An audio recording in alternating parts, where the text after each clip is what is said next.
Hello बच्चों, let's read the question. The question says, so हमें यहाँ पे एक स्टेटमेंट बेस्ड क्वेश्चन गिवन है।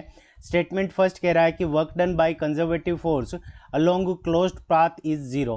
एंड सेकंड स्टेटमेंट कह रहा है body with negative energy can't have linear momentum. अब ऑप्शन फर्स्ट गिवन है both statement first and statement second are correct. Option second given है both statement first and statement second are incorrect. Option third given है statement first is correct, statement second is incorrect.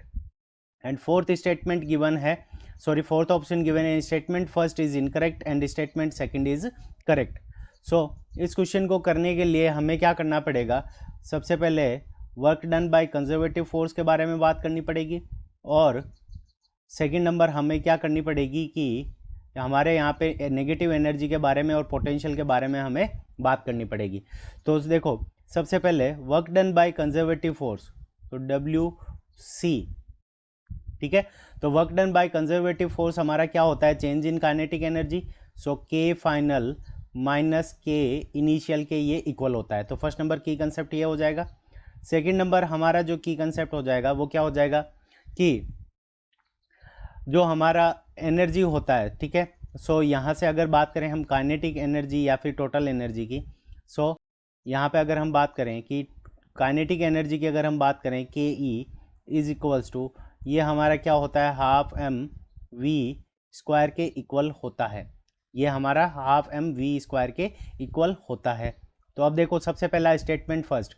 Statement first के अंदर मान लो कि ये particle यहाँ से first A point से चलना स्टार्ट करता है और वापस क्या करता है कि ए पॉइंट के ऊपर पहुँच जाता है। ये ए पॉइंट है, इसके ऊपर वेलोसिटी हमारी क्या है, वी ए है, और वापस ये घूमकर वापस ए पॉइंट पे पहुंच जाता है। तो इसकी वेलोसिटी यहाँ पे भी वापस क्या होगी, मान लो यहाँ पे जब पहुंचा तब इसकी वेलोसिटी वी ए ही रहेगी, क्योंकि ए पॉइंट के ऊपर तो वेलोसिटी हमने क्या मानी है, वी ए है। सो यहाँ पे जो वर्क डन होगा वो क्या हो जाएगा, half M V A square minus half M V A square. तो देखो यहाँ पे half M V A square minus half A M V square, तो ये क्या हो जाएगा, जीरो हो जाएगा। तो यहाँ पे work done by conservative force क्या होता है, जीरो के इक्वल हो गया, क्योंकि work done by conservative force क्या करता है, एंड और फाइनल पॉइंट के ऊपर डिपेंड करता है, पाथ के ऊपर डिपेंड नहीं करता है।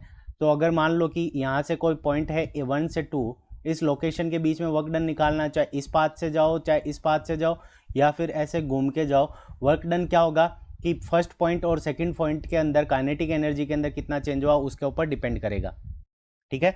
तो इसका मतलब क्या हो गया कि स्टेटमेंट फर्स्ट हमारा क्या है, करेक्ट है। स्टेटमेंट फर्स्ट क्या है हमारा, करेक्ट है। अब बात करते हैं स्टेटमेंट सेकंड की।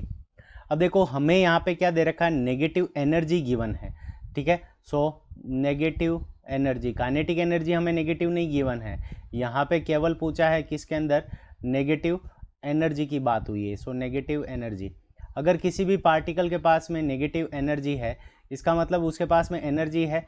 एनर्जी है तो उस कंडीशन के अंदर उसके पास में क्या होगी, वेलोसिटी होगी। उसके पास में क्या होगी, वेलोसिटी होगी। अब देखो, कोई भी पार्टिकल है उसकी जो एनर्जी होती है total energy, so total energy, तो टोटल एनर्जी अगर किसी भी प्रकार की है तो सम ऑफ सारी एनर्जी, टोटल एनर्जी क्या होगा, किसी भी पार्टिकल की टोटल एनर्जी क्या होगा, sum of all type, sum of all type of energies, sum of all type of energies. अगर किसी पार्टिकल के पास में टोटल एनर्जी अगर नेगेटिव है तो उस कंडीशन के अंदर क्या हो सकता है कि उसकी काइनेटिक एनर्जी पॉजिटिव भी हो और उसकी पोटेंशियल एनर्जी नेगेटिव हो जाए। तो उस कंडीशन में ओवरऑल जो टोटल एनर्जी है वो हमारी नेगेटिव हो जाए। तो काइनेटिक एनर्जी पॉजिटिव हो सकती है। तो अगर पॉजिटिव या होगी अगर हमारी काइनेटिक एनर्जी, तो उस कंडीशन में उसके पास में वेलोसिटी हो सकती है, और वेलोसिटी हो सकती है तो P इज इक्वल्स टू हमारा क्या होता है, m मल्टीप्लाइड बाई वी के इक्वल हो जाएगा। सो m मल्टीप्लाइड बाई वी के इक्वल हो जाएगा, तो उस कंडीशन के अंदर उसके पास में मोमेंटम हो सकता है। तो यानी मोमेंटम कब नहीं होगा पार्टिकल के पास में, जब उसकी काइनेटिक एनर्जी नेगेटिव हो, क्योंकि काइनेटिक एनर्जी और मोमेंटम के बीच में रिलेशन क्या होगा, तो k is equals to P square divided by 2m के इक्वल होगा। k is equals to P square divided by 2m। तो उस कंडीशन के अंदर p इज इक्वल्स टू हमारा क्या हो जाएगा, अगर काइनेटिक एनर्जी इसकी नेगेटिव कर लें तो यहाँ से हमारे पास में क्या आ जाएगा, minus k multiplied by 2m। तो यहाँ पे अंडर रूट के अंदर यहाँ पे क्या है, माइनस है, जो कि पॉसिबल नहीं है। तो अगर यहाँ पे हमें काइनेटिक एनर्जी नेगेटिव दे रखी होती तो उस कंडीशन के अंदर क्या हो जाता कि मोमेंटम पॉसिबल नहीं होता। पर यहाँ पे केवल एनर्जी की बात हुई है, तो ये एनर्जी टोटल एनर्जी हो सकती है, और भी डिफरेंट काइंड ऑफ एनर्जीज हो सकती है। तो उस कंडीशन के अंदर मोमेंटम क्या है, पॉसिबल हो सकता है। सो स्टेटमेंट सेकंड हमारा क्या है, इनकरेक्ट है। स्टेटमेंट सेकंड हमारा क्या है, इनकरेक्ट है। तो इसका मतलब ऑप्शन थर्ड हमारा करेक्ट हो जाएगा। Statement first is correct and statement second is incorrect. So option third is the correct answer of this question. I hope you understood it well. Best of luck. Thank you.